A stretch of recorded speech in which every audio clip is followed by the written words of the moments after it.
बिल्कुल, तो ये रिपोर्ट आपने यहाँ पर देखी और सबसे बड़ा सवाल कि ये अति उत्साह क्यों है गिरफ्तारी को लेकर, ये भी बहुत बड़ा सवाल उठता है कि अभी सीबीआई ने समन किया है पूछताछ के लिए और उसके बाद गिरफ्तारी को लेकर अति उत्साहित आम आदमी पार्टी क्यों दिखाई देती है। एक बार फिर से आपको पंकज जो है तस्वीरें यहाँ पर दिखाएंगे, आपको बैरिकेड्स दिखाई देंगी। बहुत ज्यादा हलचल नहीं है क्योंकि ये पूरा इलाका जो है धारा 144 लगाई गई है और चारों तरफ से बैरिकेड किया गया है। इस 2 किलोमीटर के दायरे में किसी को भी भीतर आने की इजाजत नहीं है, सिर्फ ऑफिसर्स जा सकते हैं या मीडिया कर्मी आ सकते हैं, इसके अलावा किसी को इजाजत नहीं। धारा 144 यहां सुबह ही लागू कर दी गई थी। लेकिन सबसे बड़ा सवाल जो हम लगातार बात कर रहे हैं गिरफ्तारी को लेकर कि ये जो घोटाला हुआ इसके बीच में बार बार शिक्षा का विषय लाना, बार बार स्वास्थ्य का विषय लाना कि जिस तरीके से मनीष सिसोदिया या आम आदमी पार्टी शिक्षा के क्षेत्र में बुलंदियां हासिल कर रही है, बच्चों का कल्याण कर रही है, इस वजह से ये गिरफ्तारी यहां पर सीबीआई पूछताछ कर रही है और आम आदमी पार्टी खुद एश्योर कर रही है कि गिरफ्तारी होने वाली है। लेकिन सवाल बार बार बीजेपी ने भी यही पूछा है कि आप सबसे पहले इस बात का जवाब दीजिए। ना तो एजुकेशन मॉडल की बात हो रही है, ना ही स्वास्थ्य क्षेत्र की। और सलोनी, लगातार भारतीय जनता पार्टी सवाल खड़े करती रही है कि आबकारी नीति इतनी ही बेहतरीन थी तो आपने उसे क्यों बदल दिया, ये सवाल लगातार पूछा गया। सलोनी,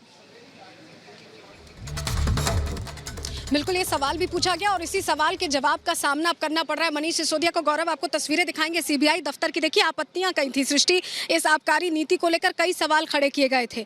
पूछा गया था कि 32 जोन में जो बांटा गया है, 16 खिलाड़ियों को इजाजत दी गई, इससे क्या एकाधिकार नहीं बढ़ेगा। विपक्षी दलों ने यह भी आरोप लगाए थे कि जो नई आबकारी नीति है उससे केजरीवाल सरकार भ्रष्टाचार कर रही है। दिल्ली में शराब के कई छोटे वेंडर्स की दुकान बंद हो गई थी। कहा गया कि मनमाने वेंडर्स को इसका पूरा ठेका दिया गया, भारी डिस्काउंट पे वो ऑफर दे रहे थे। ऐसे में जो छोटे वेंडर्स थे वो बड़े प्लेयर्स के सामने टिक नहीं पाए, उनका बिजनेस पाना नामुमकिन हो गया। थोक की कीमत के बारे में पता है, लेकिन ये साफ नहीं था कि किस दाम पर शराब की बिक्री होनी। कई बदलाव किए गए थे और दिल्ली सरकार इसको लेकर ये तर्क भी दे रही थी कि उसकी तरफ से जो नई आबकारी नीति लाई गई उसका मकसद भ्रष्टाचार कम करना है, शराब व्यापार में जो प्रतिस्पर्धा है उसके अवसर मुहैया कराना है। लेकिन इस नीति का अगर इतनी ही परफेक्टली ये तैयार की गई थी तो इसे वापस क्यों लेना पड़ा, क्यों पुरानी ही नीति चल रही है। तमाम जो सवाल है उसका सामना अब करना पड़ रहा है मनीष सिसोदिया को। लेकिन मनीष सिसोदिया जब भी बाहर आते हैं, पिछली बार भी जब 9.5 घंटे की पूछताछ हुई उस दौरान भी उनकी तरफ से ऐसे किया गया जैसे कि वो किसी बड़े मकसद से निकल रहे हैं, जैसे लग रहा था कि कोई आंदोलन चल रहा है जिसका हिस्सा है। सृष्टि, ये गलत नहीं है कि ये पार्टी आंदोलन से खड़ी हुई है, लेकिन हर बात को आंदोलन बना लेना, हर बात को इस तरह से प्रेजेंट करना कि जैसे कि वो विक्टिम है, हर चीज में उन्हें दबाया जा रहा है, ये तो सवाल जवाब है। जांच एजेंसी है, जांच करेगी, सच्चाई सामने आएगी, उसका इंतजार किया जा सकता था। पहले ही ये क्यों तय कर लिया गया? जब पिछली बार भी आपको याद होगा, आप यहीं थी सृष्टि, जब ये पूरी पूछताछ हो रही थी तब भी यही कहा गया था गिरफ्तारी होने वाली, तब भी गिरफ्तारी नहीं हुई थी। आज पूछताछ हो रही, इंतजार कर लें, पूछताछ के बाद जो होगा सामने आएगा। पहले से ये क्यों तय कर रहे हैं? बिल्कुल सलोनी, यही सवाल है जो लगातार उठ रहा है कि पहले से आपने कैसे मान लिया है, पहले से आपने कैसे तय कर लिया है कि गिरफ्तारी होगी। अनुराग ठाकुर क्या कह रहे हैं, आपको सुनाते हैं। आरोप लगाया है कि अडानी मुद्दे पर क्यों आप लोग मौन है, मोदी जी क्यों मौन है? सारी संस्थाओं ने सब कुछ अपनी तरफ से कह दिया, वित्त मंत्री ने कह दिया, डिमांड है, सब कुछ कह दिया साहब। उस पे हमें उस पे सब कुछ कह चुके हैं। डर है जेपीसी डालने के लिए? मैंने कहा उस पे सारे बयान, सारी एजेंसीज के, सारे रेगुलेटर्स के, सबके आ चुके हैं। हमारी रेगुलेटर व्यवस्था बहुत अच्छी है जी, उसमें सोचने की कोई जरूरत भी नहीं है। बार बार राहुल जी ने अग्निवीर के बारे में उंगली उठाए, आपका देश के युवा के बारे में आपका क्या संदेश है? सॉरी, अग्निवीर के बारे में राहुल जी ने बार बार उंगली उठा रहे 4 साल के बाद युवा के एक आंकड़ा 54 लाख 54 लाख युवक युवतियों ने अग्निवीर में भर्ती होने के लिए आवेदन दिए, 54 लाख।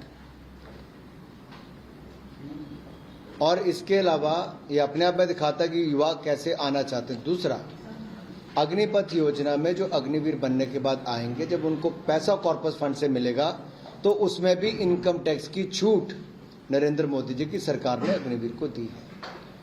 केंद्र के पीएसयू से लेकर डिफेंस मंत्रालय से लेकर होम मिनिस्ट्री ने भी अग्निवीरों की सेवाएं लेने की बात कही, राज्यों की सरकारों ने भी कही।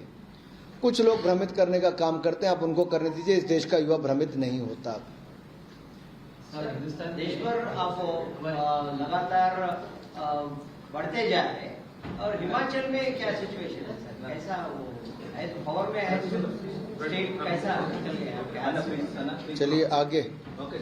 तो लगातार आपको तस्वीरें भी दिखा रहे हैं जहां पूछताछ जारी है और देखिए कई जो पूरे सवाल हैं वो पूछे गए इस पूरे मामले को लेकर कि आखिर ये जो पॉलिसी थी अगर वो इतनी परफेक्ट थी तो उसे वापस क्यों लेना पड़ा, क्यों इसे लागू नहीं कर पाई सरकार। विपक्ष ने सवाल खड़े किए कि एकाधिकार हो रहा है जो बड़े वेंडर्स हैं उनका, और ये सब कुछ हो रहा है आम आदमी पार्टी के इशारे पर, जिसके बाद एलजी ने इसको लेकर जांच की सिफारिश की और अब जांच का सामना कर रही है आम आदमी पार्टी और डिप्टी सीएम मनीष सिसोदिया। और 100 करोड़ से ज्यादा का ये घोटाला है जिसमें सवाल पूछे जा रहे हैं। पिछली बार भी 50 से ज्यादा सवाल पूछे गए थे और आज भी माना जा रहा है क्योंकि देखिए 5 से 6 घंटे हो चुके हैं। 11 बजे करीब पहुंचे थे मनीष सिसोदिया यहाँ पर और इस वक्त अगर हम समय बताएं आपको तो 4:15 हो रहा है, तो 5 से 6 घंटे 5.25 घंटे करीब हो चुके हैं इस पूछताछ को और इसमें सवालों का सामना लगातार मनीष सिसोदिया कर रहे हैं। अगर हम ये देखें सृष्टि, ये पूरा मामला जब जांच हो रही है, जांच होती है तो कहा जाता है जांच को आंच किया, तो आप सच को आंच के तो आप सच के साथ खड़े हैं। आप दावा करते हैं कि आप आंदोलन से खड़े हुए हैं, आप सच का साथ लेकर चलते हैं। हर चीज़ में आंदोलन जैसा माहौल बनाना, क्रांतिकारी बन जाना और देशभक्ति के गाने से गूंज जाना। आपको याद होगा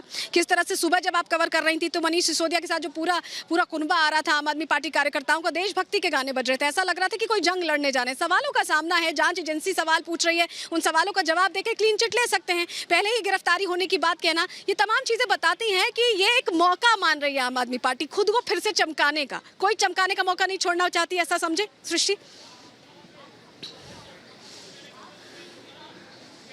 बिल्कुल सलोनी, जैसा आपने कहा कि कोई भी मौका आम आदमी पार्टी नहीं छोड़ना चाहती। जाहिर है जिस तरीके से पहले दिन से ही जब से पूरा मामला सामने आया था उपराज्यपाल की ओर से सिफारिश की गई थी कि इस पूरे मामले की सीबीआई जांच होनी चाहिए और सीबीआई ने इस मामले को टेक ओवर किया था, उसके बाद से ही इसका फायदा उठाने की कोशिश की गई और सीधे सीधे इसे सत्येंद्र जैन के मामले से जोड़ा गया था कि पहले आप स्वास्थ्य मंत्री को जेल में डाल देते हैं और उसके बाद में अब आपका निशाना जो है वो शिक्षा मंत्री पर है, क्योंकि ये दोनों लोग काम कर रहे हैं इन दोनों क्षेत्रों में जो बहुत इंपॉर्टेंट डिपार्टमेंट्स होते हैं, इसमें बहुत बेहतरीन काम कर रहे हैं दिल्ली में। इस वजह से आप इन्हें काम करने से रोकने के लिए ईडी और सीबीआई का इस्तेमाल कर रहे हैं। ये आरोप लगातार बड़े आरोप यहाँ लगाती रही है आम आदमी पार्टी, लेकिन सबसे बड़ी बात यह है कि सवालों की जो फहरिस्त है उसका जवाब यहाँ देना पड़ेगा। पहले से माहौल बनाने से कुछ नहीं होगा क्योंकि इन सब से सीबीआई और ईडी चलती नहीं है। फिलहाल इस बड़ी खबर पर लगातार बने हुए हमारी सहयोगी सलोनी भी हमारे साथ लगातार जुड़ी हैं। 5 घंटे से ज्यादा की पूछताछ हो रही है। रुकेंगे एक छोटे से ब्रेक के लिए, कहीं मच जाएगा, जल्द हाजिर होंगे। देखते रहिए रिपब्लिक भारत।